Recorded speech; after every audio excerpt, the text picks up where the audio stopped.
Welcome to the Nest Podcast, your weekly home for sports news, video game reviews, and hot takes with your hosts, Brandon, Zach, and Justin. Enjoy the show.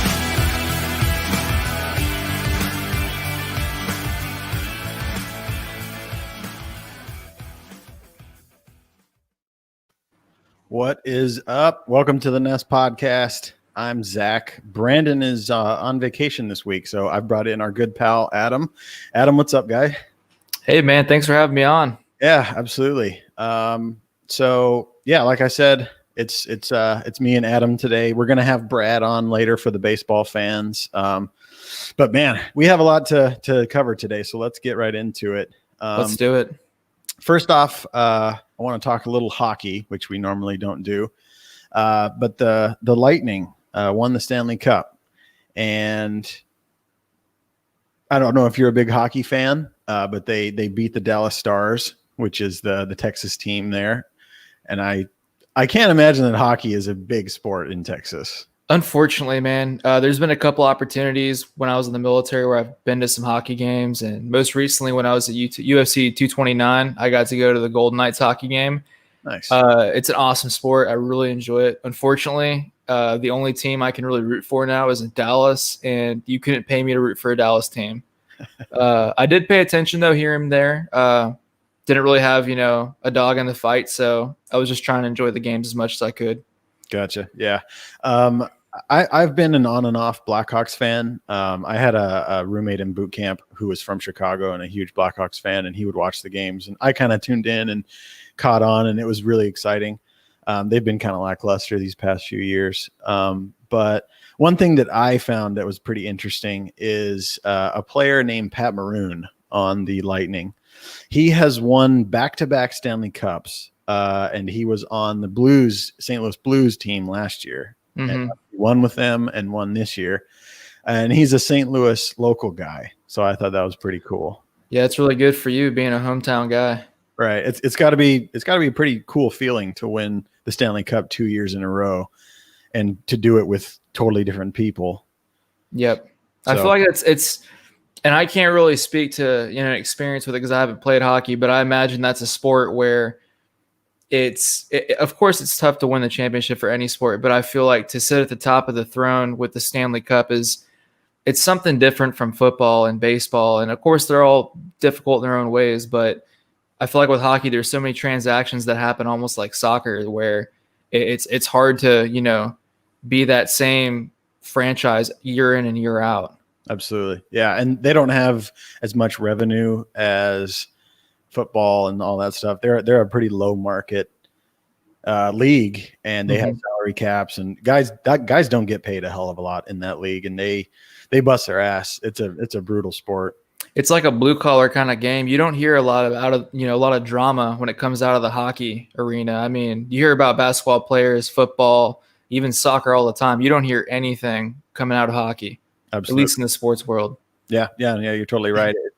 The people that play that definitely play with basically just sheer talent and almost emotionless. They kind of seem like, especially when they're getting interviewed. No one's trying to be dramatic about it.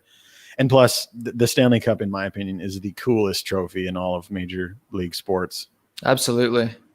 Yeah. So moving on, this was another interesting thing that I heard this week. The NFLPA has come out and said that they would like to try to remove turf from the league and try to implement grass.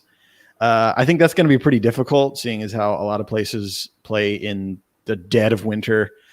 And at the same point, a lot of places play in a dome. And I'm sure there's some sort of technology that can produce fake light or whatever for the grass, but I don't know if owners will want to cough up all that money to redo their fields and stuff like that.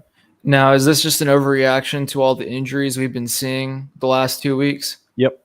Yeah, I don't think that's a viable option. I mean, it's like you say, how are they going to, contain this grass? How are they going to make it, affordable for a lot of these places? And, you got places like Green Bay, Chicago with outdoor environments where, I'm pretty sure they probably already use grass in general, but I mean, a lot of these other places probably don't, want to adapt to that. Right.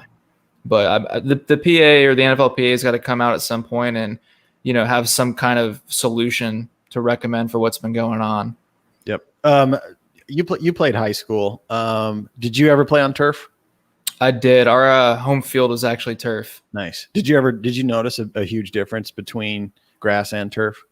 It depends. So we played on what was called hyperturf. I'm sure it's just regular standard AstroTurf now, but it has the black rubber pellets in it. It was fine. Of course, we practiced, we played on it. It was something we were used to. But we would drive down the road to a spring high school, and they have turf that's from the 90s. And you pretty much wore tennis shoes running on this, and it was like running on foam. That wasn't cool. I almost felt slower running on that as a tailback. It just wasn't my favorite. But ultimately, I do prefer grass. I think, it's easier to cut. You don't get black pellets all over you when you get tackled into the turf. It's just, it's grass. It's what we've been playing on since we were kids. So sure. But yeah, I would imagine that most people enjoy grass more, but honestly, at the end of the day, clearly AstroTurf is just easier to maintain. It's just an easier product. And I can't imagine that they're going to get very far with this whole turf thing. And I think this is just the NFLPA giving something to the NFL, and then they're going to come back with something, and then negotiations are going to start. I think you saw that throughout the league with the whole COVID season, whether they're going to start and what they're going to do and opt-outs and stuff. The players' associations from around all the leagues will give the owners their thoughts, and then the owners will come back, and then they just go back and forth. And I think the players' associations always just put out what's best for the players, like absolute best. They're going to shoot for the moon, and then obviously it gets knocked down a few pegs. And I think the same is going to be for this. I don't think you're going to get very many places that are going to change to grass, but I think they might implement some sort of maybe hybrid or who knows what. But this is just getting the ball rolling to try to make it a little safer for players. So we'll see what comes after this negotiation might start. Who knows when this is going to kick off an actual investigation or whatever they're going to do. As long as they don't try to change any rules or keep protecting the quarterback like they have been, I'm fine. If you want to change, the floor you're standing on and that makes a difference, I'm cool with it. I'm game. But right. Just please don't change the rules anymore. Right. Yeah. I mean, they keep flip-flopping too. Like we saw last year, they had non-call pass interference, an actual thing that you could challenge and stuff like that. And this year they've rolled back on that. They keep flip-flopping on stuff, so this might not be any different. Moving on, you mentioned you will not root for any Dallas team, and boy, I tend to agree with you. The Dallas Cowboys really let it go, and they gave up 49 points to the 3-1 Cleveland Browns. I mean, it's Dallas. It's typical Dallas. A lot of people want to sit there, and I have a lot of, family members that are diehard Cowboys fans, from San Antonio, Austin, places like that. It's not Dak's fault. I do not think it is up to Dak. I think there is something about that team that is, either cursed or they just can't figure it out. Right. They're just not putting Dak in a good position to win. Mike McCarthy, a lot of people want to say he was a good hire. I think if you have Jerry World money, you should have gone after somebody a little different. I feel like Mike McCarthy was, a temporary solution to a long-term problem with what they have. He was a bargain choice too, I think. I'm very surprised they didn't go with a younger hire, especially with someone like the coach from Oklahoma, somebody like that, is younger. They have, kind of that dynamic with a quarterback. I think the guy took 3 different quarterbacks. They all won the Heisman. Or one of them was, runner-up, whatever. But they got to the point where they were all draftable. They were all very good players. They worked in a system. Why not do the same for Dak? Absolutely. And Dak could be that kind of quarterback. But, they decided to go with Mike McCarthy for some reason. And, it's obviously not working out in their favor. Yeah. Yeah, I said that back whenever Dallas was still in the search for a head coach. I said that Lincoln Riley from Oklahoma is the guy I would go after. Just like you said, he's had a plethora of great quarterbacks go through.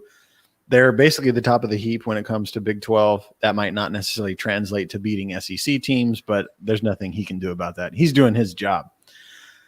Jerry Jones went with Mike McCarthy for whatever reason. And it seems like Jerry has something against Dak. Have you heard his criticism that he was saying on a radio show pretty recently about Dak? I don't recall. I don't know the specifics, but he said something to the effect of Patrick Mahomes and Aaron Rodgers, and he even threw Tony Romo's name in players that could essentially pull off late game heroics that Dak can't. And that struck me as odd because yes, Patrick Mahomes and Aaron Rodgers are great, but you threw in Tony Romo, a guy who we all know shits his pants. You've got a very good to almost, I would even consider great, considering his fantasy numbers, quarterback in Dak Prescott. I don't know why you would criticize him. It's definitely not going to help you win games. It's really not beneficial to criticize a player that's on your team that's doing well. I mean, if Dak was throwing 3 interceptions a game, I could see it, but he's doing very well for what it's worth. They're not winning games, but like you said, I don't think that's Dak's problem. That's also the way it goes in the NFC East, that none of them win games. It's been like that for a long time. They're all very subpar teams.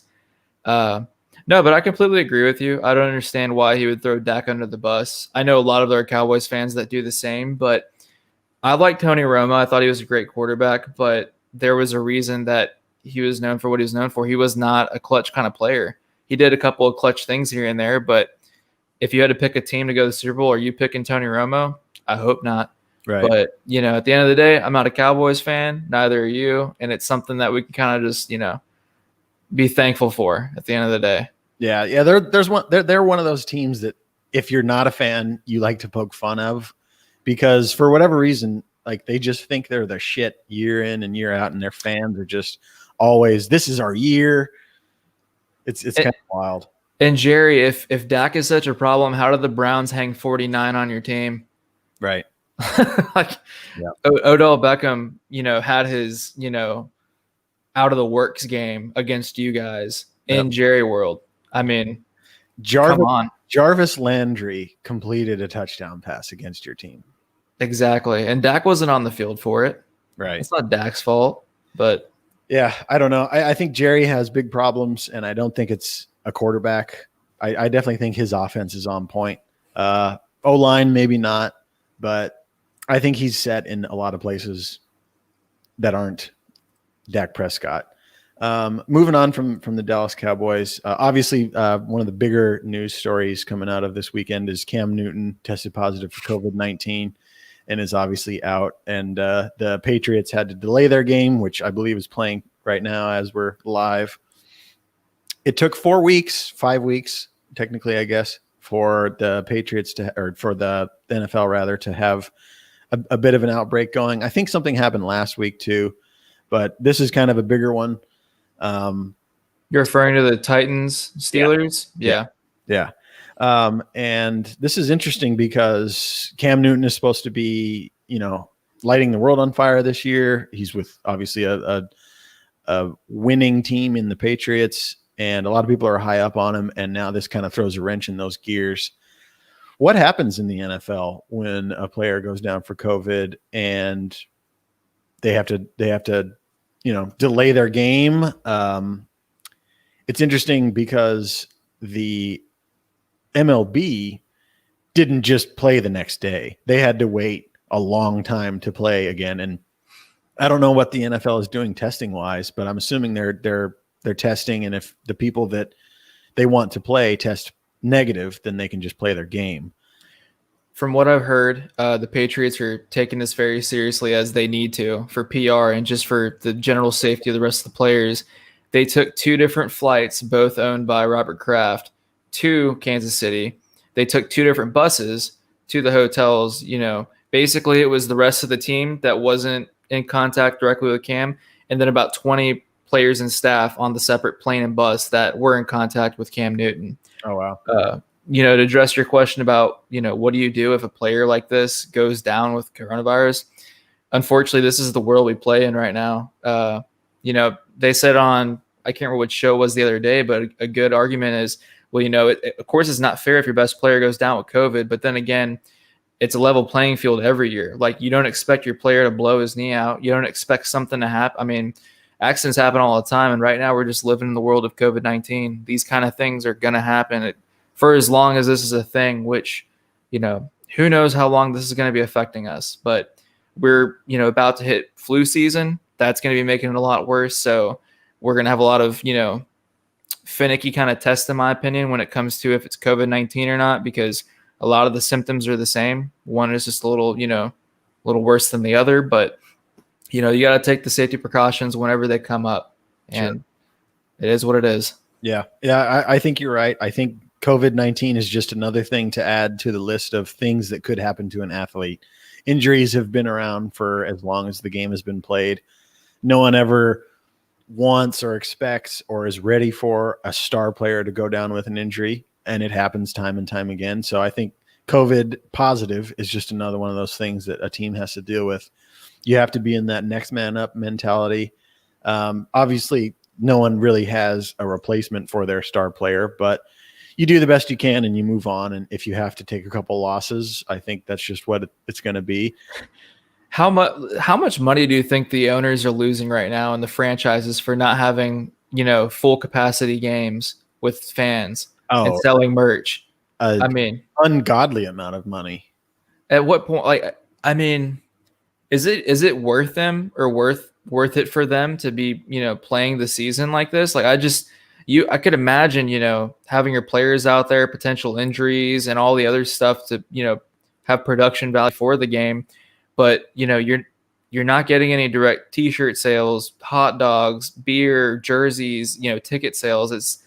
I feel like they're, it's really hurting a lot of, the NFL ownership, but I'm very surprised they went on with the season like they have. Yeah. I was very surprised that MLB kicked off their season for that reason. Owners obviously make shit tons of money off of seating and box office and all that stuff and stuff like that. And for the NFL, they definitely have a good revenue stream from TV. They have, I think, the best TV deals with the major networks and Sunday Ticket and Red Zone and all that kind of stuff that I don't think MLB and the other leagues can pull from. Mm-hmm. But nonetheless, packing a 60,000 seat arena and selling beers and hot dogs to everybody makes you a ton of money that they're not making. So I think owners across all sports are this is just a down year. And I guess they're just trying to get through it and do whatever they can. I am surprised that owners are just saying, you know what, we're not doing it this year. We're just going to completely opt out. I thought we would see a lot more of that, and we haven't seen any of it as far as I know. No, I agree. Yeah, it's interesting. Granted, we are talking about billionaires losing money, so Crimea River, but they are businessmen and they're not in the business to lose money. They're in the business of making money. So it's interesting to see them just kind of push through, and everyone's just kind of rolling with the punches. So we mentioned the Browns booming 49 points on Dallas. Let's move into our boom and bust fantasy picks this week, and I'll get us started here. One of my booms is a guy who everyone's been shitting on for weeks now, and that's Tom Brady. He posted 32 points, 369 yards, 5 touchdowns, and an interception. Tom Brady has obviously been pretty lackluster this year. He's had numerous pick sixes. He's showing his age, but I think this past week against who did they play? The Chargers? They played the Chargers. That was a phenomenal game. Yeah, he balled out. You can't ask much more from a 3-year-old quarterback. I think the biggest stat is that he, threw 5 different touchdowns to 5 different receivers, just showing that even though Chris Godwin wasn't out there, he was able to spread the ball around, and that's very important, especially in an offense like that. But it just shows how how much of a potential threat they're going to be going forward. Right. Yeah. And another boom for me is George Kittle. He balled out this week, and he got, 40 points, 15 receptions, 183 yards, and a touchdown. And I mean, that's a tight end getting you 40 points. That's not named Travis Kelce. So that's huge. And Jerome had that one against me. So that did not bode well for me, but hey, got to give credit where credit's due. Exactly. Do you have any busts or booms for the week? I had a big boom. So I got very, very lucky from what it looks like so far in a trade from last week. I, had the up week with Rex Burkhead, picked him up because I need a running back with Raheem Mostert and Christian McCaffrey not playing. So I offered to trade Ryan Tannehill, who was on the bench, and Rex Burkhead, and got Joe Mixon, who has, been going through a downturn. Then he decided to show up this past week and award me with 42.1 points. The man went over 150 yards rushing, 3 touchdowns total, and 6 receptions. The man was an absolute workhorse yesterday. And people like me couldn't be more thrilled. He was actually the number 1 most sought after traded player or completed trades. I think the most sought after, of course, is going to be Alvin Kamara, but he was the most declined of all the trades. Sure. But when it comes to transactions throughout ESPN leagues, Joe Mixon was the most actively traded player. And I was one of those guys where it ended up working out in my favor. Right. So what's his deal? Is he just is he like almost like a sleeper? Because I don't think I've really heard many people talk about him until recently. So he was ranked as a top running back, like top 10 status pretty much. The problem is, you got a young quarterback in Joe Burrow. The Bengals have not really been a threat kind of team. But now you're looking at Joe Burrow's getting comfortable. He's spreading the ball around Tyler Boyd, T. Higgins, and even Joe Mixon. And of course, yesterday they were playing a very, risky Jags defense. So that could also be working in their favor. And the next couple of games coming up, pretty sure not looking as good for them. But, a lot of Joe Mixon owners like myself are hoping that this is the new Joe Mixon to stay, especially since I need him to cover for a while for Christian McCaffrey. Right. And I mean, that just makes Joe Burrow that much better. Whenever a team has a good running back, you can't just completely double team and triple team the receivers. You have to keep somebody on that running back. And that offense, for what it's worth, is doing pretty well. I think as a whole, that team has some big holes in it, but Joe Burrow has done amazing for what he's been given. Joe Burrow looks phenomenal. And I'm not an LSU fan, but I have a lot of respect for Joe. Went into Austin, beat my Longhorns last year. Didn't like the way it happened, of course, but the man can ball. He's a great player. I kind of like his backstory, where he came from. He's been kind of bounced around from team to team, given his opportunity, given the right, OC to help him out. And he had probably the greatest year in college football. And I think that's going to translate pretty well to the pro game. Yeah, absolutely. And to me, he's a guy that's going to be finding a new home.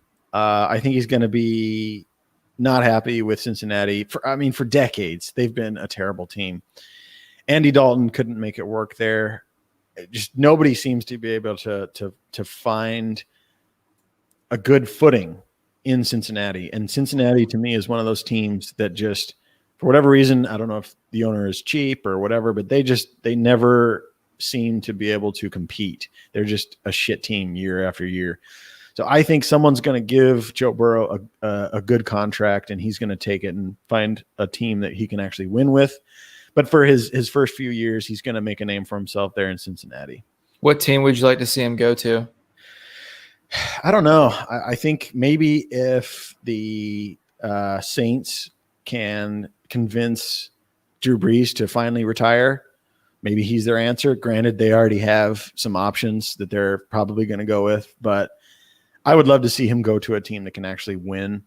I don't know. I don't know where else he can go. There's a lot of teams that need quarterbacks, but they aren't very good teams. Yeah. So I think a great place he'd fit in, the Chicago Bears.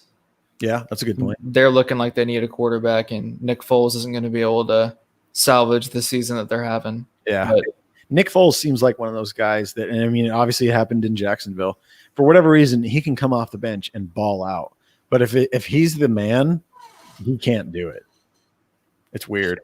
It's that pressure factor. Yeah, for sure. So moving on to busts. My bust, and I've called this guy a bust again, is Josh Jacobs, running back from the Raiders. He posted 48 yards this week and gave me 10 points.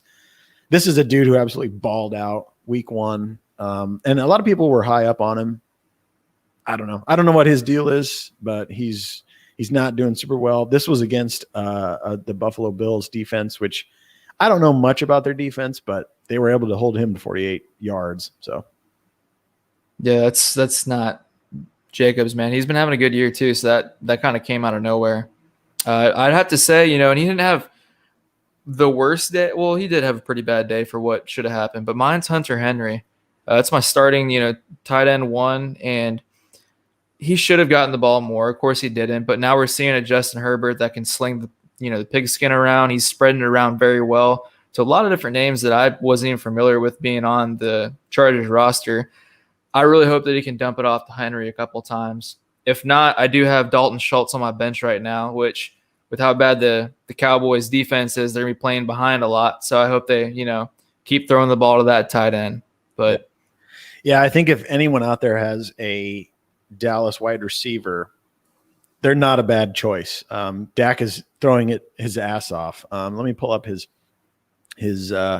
points this week. And Dak is always a good choice for fantasy. This week he posted 37 points, 500 yards, 4 touchdowns, and an interception. I mean, this dude is throwing it all game. So Dallas 58 pass attempts. Yeah, that's absolutely insane. Dallas wide receivers are always a good option. Zeke, I don't know, not so much. He's posted, I believe he posted 20 points this week. But I think that's just because he posted 20 points, 54 yards, and a fumble. Zeke Elliott did. I think that's just because Dak is just on fire and he's just throwing it all damn game. So Dak is definitely a good choice. And I think the Dallas receivers are always a good choice. You got any other fantasy tips or gripes or whatever? Yeah, my team is I'm headed 3-1 right now. My team is scoring a lot of points, but my bench, man, these are all the players right now I have that are listed out. Christian McCaffrey is in my IR. Phillip Lindsay, which whatever, I just have him there as an insurance policy. Raheem Mostert, AJ Brown from the Titans. Are you ever gonna play? Are you just, is that bruise really hurt that bad? You can't get out there? And then, of course, I have Ben Roethlisberger this week who couldn't go because of the game. So I ended up picking up Ryan Fitzpatrick last minute. Did, Ryan Fitzmagic for me. Did pretty well. The, beard rifle went out there and killed it. But, at the end of the day, I feel like I'm hopping around from quarterback to quarterback. So if I could tell anybody anything, it's go after a good quarterback. There's so many in this league now. I would say there's at least 8 great options at quarterback. Unfortunately, I don't have any of them. Right. And so I'm like a week-to-week waiver wire guy jumping around from quarterbacks. And that's been my Achilles heel for years now. All right. Man, for those who don't know, Adam got first-round pick in our league, and that's a blessing and a curse because, sure, you get cream of the crop for your first pick, but then you have to wait till the end of this next round to pick again. And by that time, I mean, all of the good wide receivers are gone. You don't have a second running back that you can have. And you're basically playing catch up with everyone else who's had decent picks to go and get other players. You just get that one great pick and you have to kind of fill the pieces after that. And for your first round pick and Christian McCaffrey to go down with an injury, that just tears a team up. And it's one of those things where I wanted to have some gripes, why am I the first pick? You guys just randomly text me out of the blue saying, hey, your first pick. I'm just like, that's my least favorite pick to have. Right. Brandon, I'd rather not have Kirk Cousins, but yeah. But no, I mean, it's one of those things where, to mention we're in a 12-man league. That's very, very hard to come back in if you're the first pick. But fortunately, I was able to pick up players like Chris Carson, who is a freaking animal. Dude went through concussion protocol on Sunday, came back out, scored another touchdown, put up 25 points for me. I was able to get Mike Evans, who, is being a workhorse right now, Tom Brady. I have Robert Woods, who is basically like the top threat over there for the Los Angeles Rams. He didn't have a touchdown this last game, but he led the team in receptions. So I was able to get some pretty decent talent throughout the draft. I wish I could have been, somewhere in that soft spot, maybe like pick 8, pick 9, one of those picks, but it is what it is. Yep. Yeah, it's just one of those things you got to just deal with if it happens to be your year that you happen to get a less than favorable choice. Moving on, I know you're a huge MMA fan. I did not tune into the Holly Holm fight night, but she obviously did win. What's interesting about Holly Holm is that she's about to turn 39 here pretty soon. And she had a very successful kickboxing career. I believe she was also a stand-up boxer too. And she obviously dethroned Ronda. That was probably her biggest moment. But ever since then, it's kind of just been bouncing around, fighting this person. I think she fought Cyborg and she lost to Cyborg. Nunez. She fought Nunez. Okay. Mm-hmm. Yeah. So I don't know what to make of her. What do you think of her longevity? Obviously, she's getting older now. What do you think is in her future? So real quick, you were right. She did lose to Cyborg in a decision.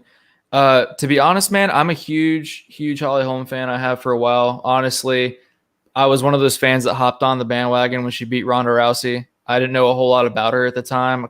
I mean, who really followed women's MMA at that point? Right. But, she came out there, the preacher's daughter, which is pretty badass, nickname for anybody in MMA, specifically a woman. I mean, if you're a man coming out with that nickname, I question everything.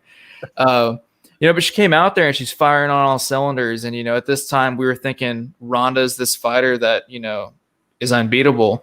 And she went out there with that, followed up head kick and just put her on the canvas. And that kind of solidified for me, like, wow, this girl is badass. And I honestly think right now she is potentially the only person that could beat Amanda Nunez. If she fought anyway like she did this past Saturday, I think she could really give Amanda a run for her money. Unfortunately, I feel like Amanda is at this hierarchy in her career to where she almost has this stigma of being unbeatable, kind of like what we see with the Khabib. You get any guy, even a Justin Gaethje out there, and it's very hard to root against Khabib or think that someone is going to beat Khabib at his own game. Absolutely. And I mean, Gaethje could be the guy to do it. He's a guy that, I see him going in there, guns a-blazing, crazy kind of dude, just swinging for the fences. But it is Khabib. I mean, 27, 28 people have gone in there and all of them have walked out defeated. Sure. And so if Holly can do it, then if she can fight like she did this past time, I could see a better chance. Either that or, let's get Valentina Shevchenko some steroids and make her gain about 20 pounds and maybe that can happen. But yeah, other than that, the women's MMA game it's all Amanda Nunez and Valentina for her weight class. Yeah. It went from exciting once Ronda lost to stale again. I mean, Amanda has beaten every opponent. We thought that Cyborg was going to be the fight and she pieced up Cyborg and it's basically sent her to where is she at? Bellator now? She's in Bellator. So, I mean, that's the scariest woman alive. And Amanda just torched her. Yeah. So, and there's some other good talent, but when you're looking at bantamweight, it's really at the very top. It's Amanda. It's almost like John Jones was with the lightweight or light heavyweight for a long, long time. Right. There's just not a lot of close competition. But if you look at, Rose Namajunas, Joanna Jacek, Weili Zhang, that group, those are some killers too, but they're in a completely different weight class and it's a completely different fight game at that point. Yeah, absolutely. I think in the case of Holly Holm, if she would have been in MMA younger, she would have torn it up. I think her career in kickboxing and stuff like that really made her a more one-dimensional fighter. Obviously, she's got kicks for days. But if you remember, she lost her title to Miesha Tate, and Miesha got a rear naked choke on her. To me, that shows that she is not well versed in the jiu-jitsu and in the grappling aspect, which I understand. But man, if she could have been convinced to train MMA younger, she might be champ. Who knows? But for her age group, I think MMA kind of came on, especially in the women's division, a little too late for her. She was already doing her thing, and then the MMA world kind of blew up and put women on the spot with Ronda. So she kind of missed the boat on that one, which sucks because she clearly has a huge talent, and I think she could have gone far. I don't know what else she has left in the tank. I don't know if she could beat Amanda. It would be a tough fight for her, but I'd love to see it. I definitely want to see as many women as I can try to take that throne, because it's going to take someone very, very skilled to beat Amanda. She has beat basically anyone that could even stand in the same ring with her. So she's got that pretty much locked up. Mm-hmm. Brandon and you and I had a text thread about Conor McGregor's alleged sparring match with Dustin Poirier for charity or something. What is up with that? Conor, I wish Conor would just, stop playing with everyone's heartstrings and everyone's, so we do want to see a Dustin Poirier Conor McGregor match. The problem is we're not going to get it in the fashion that we want it unless they're just, trying to create some drama between Dana White. Now, I know Conor and Dana have had a lot of issues in the past, especially more recently. Conor has been blasted by Dana for posting actual screenshots of tweets between Conor and Dana talking about Conor trying to fight, what's his name? Diego Sanchez, fight people like that, which, I agree with Dana. He's like, you're Conor McGregor. Why do you want to fight this guy who is not at the same caliber as you, and he's on his way out for his career? Yeah. Conor's trying to pick and choose some of his fights. Obviously, the Cowboy fight, he chose correctly. It was a very, very one-sided, fight for him. I don't know what he's doing, man. I do think, Dustin's always been big with charity. Dustin likes to donate a lot of the stuff that he signs, wears for fights. And in fact, when he fought Habib gave Dustin his shirt from that fight in order for Dustin to, sell for charity, because apparently he's got a really big charity organization that he runs. And who knows, maybe Conor's just, changed his ways. Maybe it's a sign of good, a good faith, a nice gesture for Dustin. But he's so back and forth, man. We were told at the beginning of this year he was going to fight 3 to 4 times. He was going to, try and take on the winner, or, the winner of, at the time, it was going to be Habib and Tony. Obviously, we're not going to get that anymore. But it's very disappointing, especially for big fans of Conor like myself. We just want to see the man come back out because, shoot the theatrics. There's nothing more, more insane, puts the hairs in the back of your neck stand up than a Conor McGregor walkout at UFC. It's unreal. Yeah. Whether you like Conor or not, we all have to admit that he pays the bills around the UFC. He's the one that brings in the person that doesn't know any other fighter. He's the one that really brings a huge draw to the sport. And I think COVID kind of put a real damper in that. He may or may not have fought this year if it wasn't for that. I don't know what his standings are on that. I don't know if he refused to fight this year because of that and stuff like that. But I don't know. It kind of seems like he's on his own path. I think he's starting to try to do his own thing. He's allegedly going to fight Manny Pacquiao now. And he's said before that he wants to start his own boxing federation. I don't know what his deal is these days. I wouldn't hold my breath for another Conor MMA fight. He's damn sure not going to fight Khabib. He knows he will not win that again. I don't know if once Khabib retires, he'll come back and fight whoever the champion is at that point. But it seems like a resurgence of Conor McGregor in a steady, flow of fights is not going to happen. I don't see that happening in his career. I think he's gotten too big. He's gotten too egotistical. And once you make $100 million on a fight, it's hard to go lower than that. And Brandon has said before that he thinks that he's going to try to ask for some ownership stake in the UFC.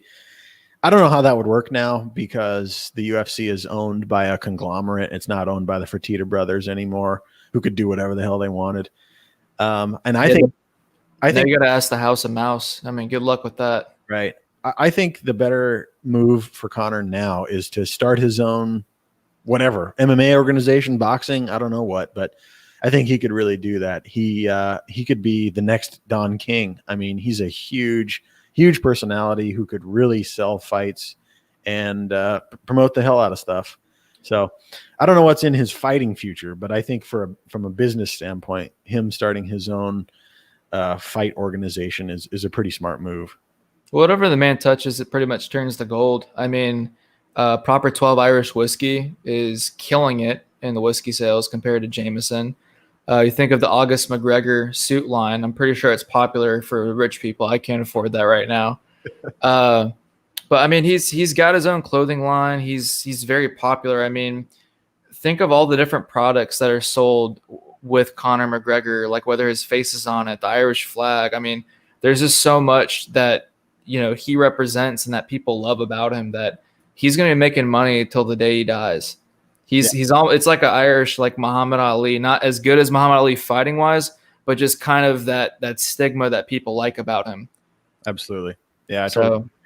Yeah. He's a big enough persona that he is going to be involved in something for the rest of his life. And I think we're all going to keep paying attention to him like we did to Ali until he eventually passes away. So that's pretty much it that I had for that side of the house. I know you're not a big baseball guy, but we have our own big baseball guy who some people might have seen last week.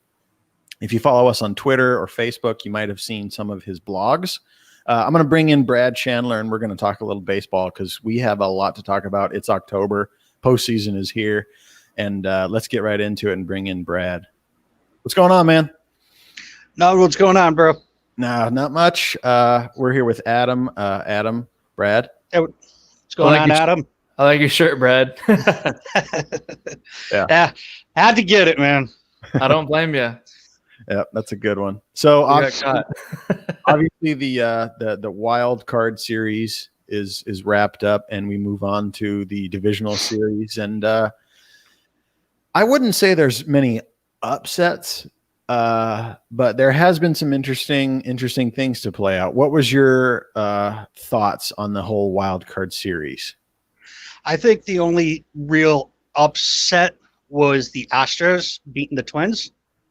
But if anybody knows the Twins, they know that they can't win a game in the postseason.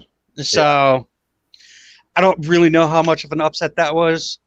Game one of the Indians and Yankees was big upset. But I expected the Yankees to win against the Indians. There was, like you said, there wasn't too many big upsets. A lot of people didn't think the Marlins would be able to move on. Yeah. So the Padres had a fight against your team. Absolutely. Yeah, I kind of saw that Padres one coming. I was very proud of the first game, honestly, because I did not expect our bullpen to hold off those young, huge batters. And that was the only time that they were able to do it. Tatis found his rhythm, and I think he shook off the postseason jitters and found a rhythm and just started doing what he can do. Right. It was, the second game was good until, giving up the homer to Tatis, the 3-run bomb, and then giving up another bomb to Machado right afterwards. So, that didn't bode well for them. No. Yeah. Well, it is what it is. I honestly didn't expect the Cardinals to go far this year anyway. So you know my feelings on the Cardinals making it anyways. Right. Yeah. That was it had some controversy for sure. So it is what it is. You mentioned the Marlins. That was a very special one because had it not been this 16-team COVID season playoffs, they wouldn't have been in, as far as I know. And they moved on. And that was pretty cool because the last time the Marlins won a postseason game was in 2006, and that was when they won the World Series that year, was it not? Or did you say 2006? Yeah, I believe so. It was 2003. Oh, okay, gotcha. Yeah, 2003. They've yet to lose a series in the postseason. That's wild. Yeah, so they won in 97 and in 2003. I'm not 100% on 97, but yeah, I know both times that they've won the World Series, they've won every series. Sure. Yeah. I mean, that's saying something for a team who's not necessarily known for being all of that throughout the regular season. Well, take it this way. I mean, you got a team that went last year. They lost 105 games to now they're playing in the National League Division Series. So something's got to be said there. Their coaching staff, their ownership, the front office, and stuff like that. Yep, for sure. Another shocker for me this wild card series was that both the AL and NL Central Division, every team that they put in is now out. Yeah, I thought that was kind of wild. Yeah, it was that was this weird stat to come up with. I know it was insane, and for me specifically, the Reds were the big shocker. I think so. I ended up taking the day off to watch the first Reds game that ended up being 5 hours, 13 innings, and that was just an amazing game. And I was so upset that the Reds couldn't get a runner across the plate. Yeah, it was terrible. And I think this is kind of the case for all of the all of the Central teams, maybe apart from the Twins, but they all have batting issues. Obviously the Cardinals have big batting issues, and I think the Reds do too. For the Reds to have such good starting pitchers, for them to not be able to pull something off is just terrible. I mean, Trevor Bauer goes out there and pitches a hell of a game, and you can't give him any run support. 7 2/3, 12 punchies, no walks, and nothing. Nope. I would be furious, and I think that's a big problem for the Reds and other teams. Like they have pitching, but that isn't enough. I don't know. I don't know what the Reds can do, because now you've got to think that Trevor Bauer is moving on. He's going to go sign a good contract with someone.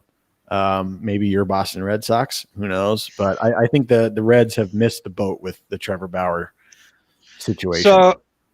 So my whole thing with Trevor Bauer is, I want him to join the Boston Red Sox, but he has gone on record saying that he will only sign 1-year contracts, which I don't understand it. But I mean, if the guy wants to go out and sign a 1-year contract and the Reds end up offering him a qualifying offer, which I believe is a $17.5 million contract, if he doesn't accept that and a team picks him up, then they have to give up a draft pick.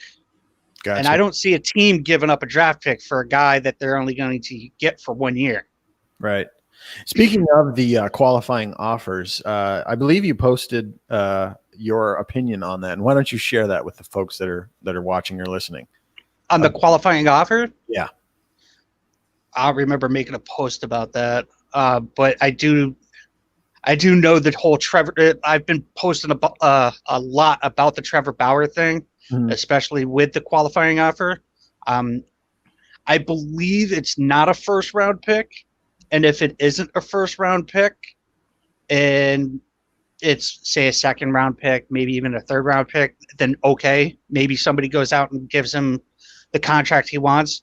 But there's just too many variables with this. It's like, is he really going to only sign 1 year?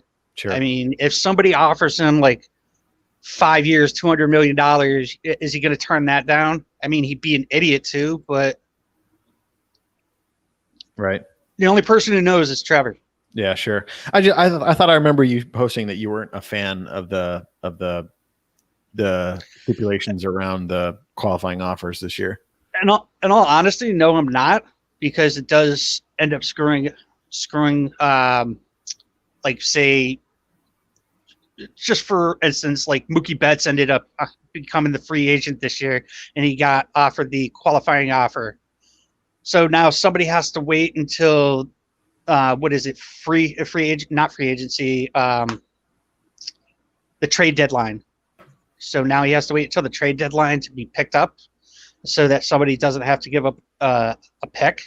Right. It's stupid in my opinion, but whatever. It's baseball. Right. Yeah, they've been full of stupid ideas and stupid stuff this year. So obviously we were rolling into the divisional series. I think we've got a lot of good matchups. I think the Rays are a force to be reckoned with, and that'll be a very interesting series to watch. What are you looking forward to? I'm actually watching the Rays game right now, and Clint Frazier just went yard off of Snell. Oh God. Yeah, they are. The Yankees are up 2-1 right now. So, jeez. Everybody's like the Rays went 8-2 against the Yankees this year, but you also got to put into factor that the Yankees were hurt for most of the season. You had Stanton out, you had Judge out, you had LeMahieu who was out, you had Urshela who was out. You had all these guys that were out, and now they're all back. So you got that big lineup that you got to get through, and then you got somebody like Clint Frazier. So, I mean, if we're going to talk about like pitching, I'm going to go with the Rays. We're going for offense. I'm going with the Yankees. Right. And then once those two are pitted against each other, it's really hard to figure out who's going to win that matchup. Right. Because one end you got supposedly the best pitcher in all of baseball right now, which that's what people are saying. I don't believe it. And then you've got, like today, you have Blake Snell. That guy was a Cy Young Award winner a few years ago, and he knows what he's doing. So, yeah, it'll be interesting. Then, I guess that's why they both made it to the playoffs.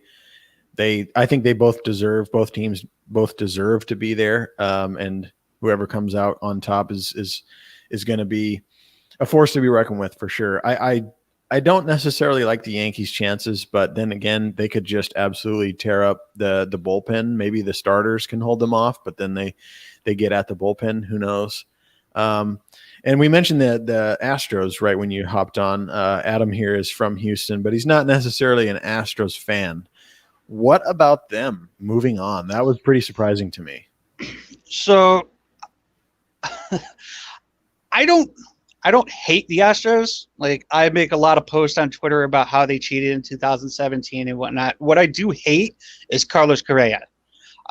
Correa just can't keep his mouth shut. If he kept his mouth shut and just played the game like Altuve, Bregman, Gurriel did or does, then he wouldn't get as much hate as he's been getting. They're a great team. They showed it today. They're able to go toe-to-toe with anybody. In my opinion, I don't think they should have been in, just like I didn't think the Brewers should be in. They were both under 500. But it's going to come down to the coaches. And in my opinion, I don't think Bob Melvin knows what he's doing. Right. Yeah, and I mean Dusty Baker for the Astros is an old school dude, so he's been around the block. I think that was a huge pickup for the Astros, just to get Dusty Baker to kind of rein everything in and to just kind of try to clean up the shitstorm that is that team. And for what it's worth, he's done a good job with that team. They've shown that they can play baseball. Clearly, anyone who knows what pitch is coming is going to do well, but for the most part, these guys have done well. They've had some trouble on the road, which I think is common for most teams. But for what it's worth, they moved on in the playoffs, and other teams didn't. So you got to give credit where credit's due. Adam, are you going to be watching now that the Astros have a bit of a fire behind them? I'll try, man. It's one of those things where it's tough to root for them because of what went down with the whole, trash can scandal. I've never been a huge baseball guy. I did, of course, when they would catch fire, I would, get excited with everyone and watch the games. But I mean, when they lose the World Series, I don't lose sleep over it. But of course, I'm much happier if they do, just for the city. I mean, when they won in 2017, it was a big deal because we had just gotten pummeled by Hurricane Harvey.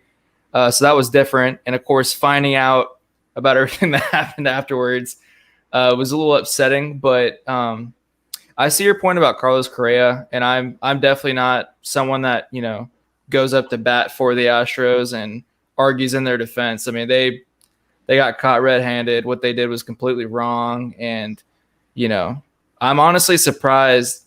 If anything, they're very lucky that COVID happened this year, just because there's no fans in attendance. They automatically did not become the hot topic in sports.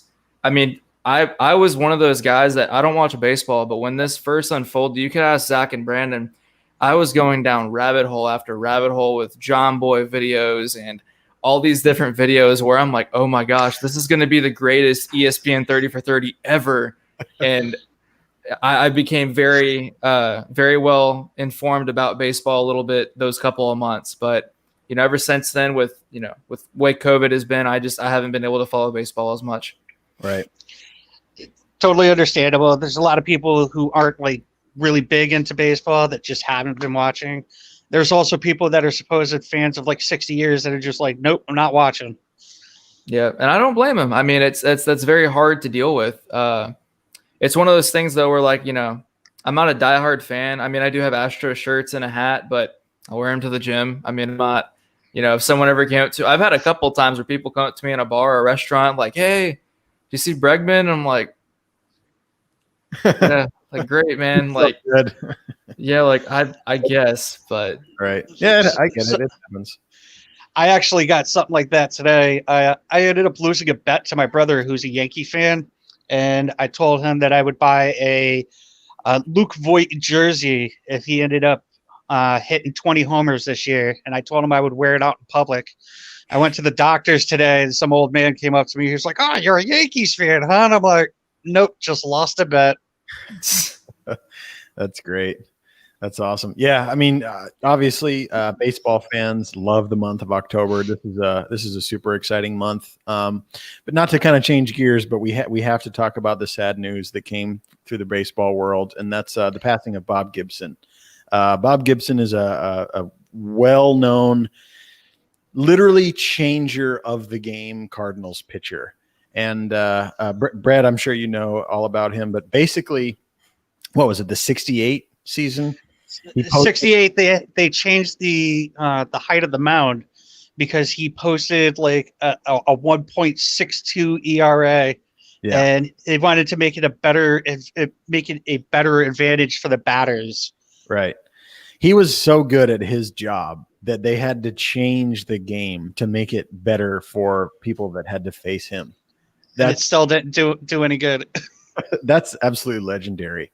And of course, around the St. Louis area, it's very noticeable rather that he has passed. We have a local ESPN radio show, and throughout the day, people have been leaving voicemails of their memories of Bob and stuff like that. Yadier Molina was interviewed after their loss on Friday, and he got real choked up just talking about Bob and stuff like that. So not only was he an amazing baseball player, but he what seemed to be a really good guy. And it sucks, man, because we've lost now 3 Hall of Famers this year, and it's just the way the cookie crumbles. It sucks to see these old guys that were so prominent pass away, but that's just the way life goes. Right. We lost Seaver, we lost Lou Brock, and now we've lost Gibby. Yep. But that it is what it is. I feel for the families. And you know what do they say? Heroes, whatever, but legends never die. What's that saying? Heroes will be remembered. Legends never die. Right. That's one baseball, term I do know. Right. You got anything else baseball wise, Brad? Well, we didn't really talk about the National League, but I mean, I think the Dodgers are going to end up beating up on the Padres. I think that game's going to end up going 5. I'm rooting for the Marlins to take on the Dodgers in the NLCS. Also, the NLCS in the World Series, they're allowing 11,500 fans. Yep. Into the stadium. Yep. So there's that. The CS is going to be played in San Diego, right? So the American League Championship Series that's in San Diego. The National League Championship Series is going to be in Arlington at Globe Life Field. Gotcha. And so is the World Series. Right, and then the World Series will be in Arlington too. Yeah, Right. that makes sense. It's smart that they did that. I guess they couldn't come to terms throughout the regular season to play in a bubble, but I guess now they've decided for whatever reason to do that for the postseason, and I think that's a pretty smart move. Yeah, but is it really a bubble if you're letting fans in? I guess that's a good point, but I think at this point, the owners want to make money, and October is when they make good money because people are finally tuning in to baseball that otherwise wouldn't, and they're trying to make their money. I think NFL honestly opened the door with that by having fans allowed at some games, and for the longest time, MLB was the only show in town, and they had obviously zero fans. And now that NFL is allowing fans, I think MLB's like, screw it, we're doing it too. The Red Sox actually had the most fans in attendance this past year. How many was that? One. The guy who climbed the Green Monster. Did you hear about that? I did not. Yeah, some guy scaled the Green Monster. It was during a Red Sox-Yankees game, and he started throwing hats into the field. Jesus, that's hilarious. All right, well, thanks again, Brad, for joining us. We're going to have you next week throughout, obviously, the postseason. Tell the people where you can be found. I can be found at Twitter and Facebook at BRS Baseball 83. And also, I will be on the Rip Griffin Show on Thursday at 9 p.m. Eastern Standard Time. We are also going to be talking about postseason baseball. Sweet. Yeah, awesome. Of course, you can catch him here. You can catch him on the Nest Facebook page and the Nest Twitter. He does our blogs for us. So if you're a baseball fan, we've got plenty for you. Thanks again, Brad, and we'll see you next week. All right. Thanks, guys. All right. So, baseball. Yep.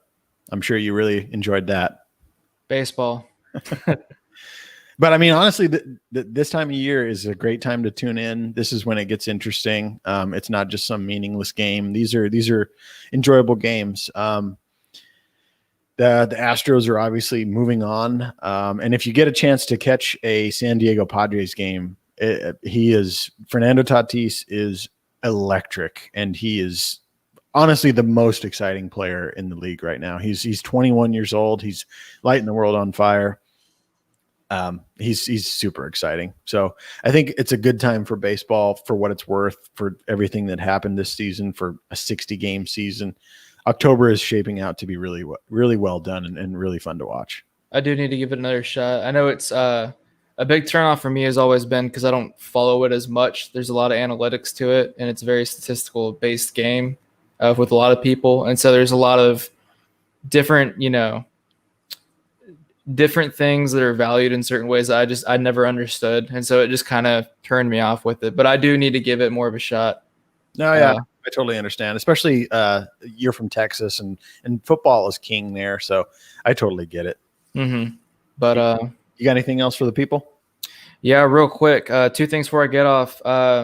Houston, congratulations. We got rid of Bill O'Brien finally. That's right. I completely forgot that. About 2 years too late. I will say it did not come as a shock. It came as a shock today because they're 4 games into the season.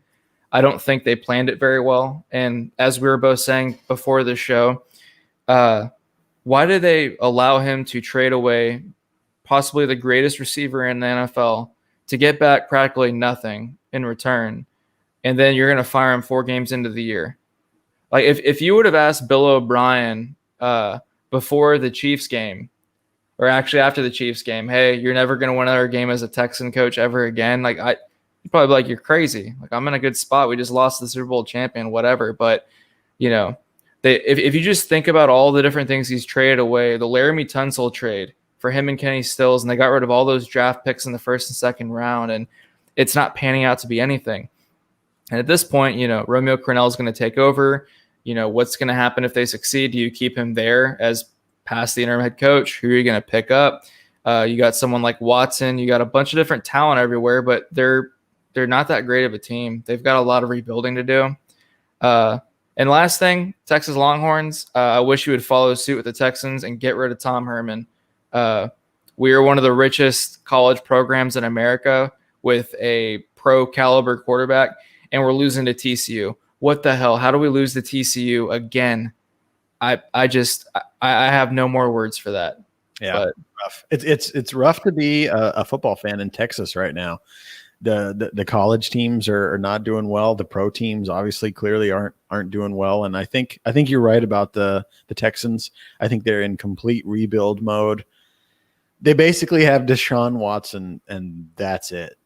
JJ Watt, sure, he is what he is, but I think he's aging. He's had some injuries. He's also not an offensive player, so he can only do so much. I think they have to completely rebuild and have to start going on the hunt throughout the draft to try to build up their team. And I feel bad for JJ, man. I mean, when he was in his prime, he was the best defensive player in the league. Unfortunately, in my opinion, instead of sticking around in Houston, I mean, go to a team that was going to give you a better chance, whether it's the Packers. Go back to where you're from, or go play with one of your brothers, whether it's, obviously not San Diego, but go to the Steelers. Go somewhere where you have a little bit better of a chance to compete, as the Texans were never going to give you that opportunity. Yeah. I think he's one of those guys that has almost become invested in the community and in the city of Houston. So maybe he just feels obligated to stick around or something like that. But yeah, I don't see him doing very well with the Houston team, because they're going to be rebuilding for a couple of years, I think. But you got to look at the other teams in the AFC South, which have also, I think, definitely factored into the firing that happened today. You got to look at the Colts getting DeForest Buckner and just how stout their defense is. Phillip Rivers isn't a huge, badass quarterback, but he's getting the job done. They got a running back in Jonathan Taylor. Then you look at the Titans, who they're doing okay this year, but they got Derrick Henry. Ryan Tannehill's been doing better. Their defense doesn't look that bad. Then there's the Jags, which the Jags are the Jags, but they would still give the Texans a run for their money. And when that is, something you can say about the Texans, then something's wrong. Yeah, I agree. Anything else?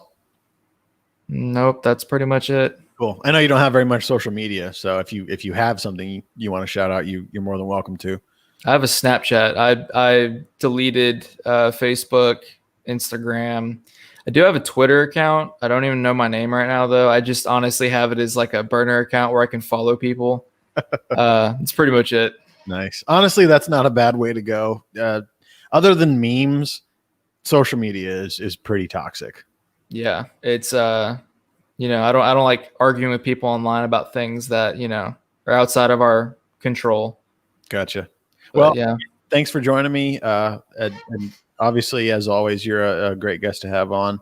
I'm sure we'll have you on again soon. And other than that, we'll catch you guys next week when Brandon will be returning, and we'll be covering whatever happens a week from now. All right, guys. Peace.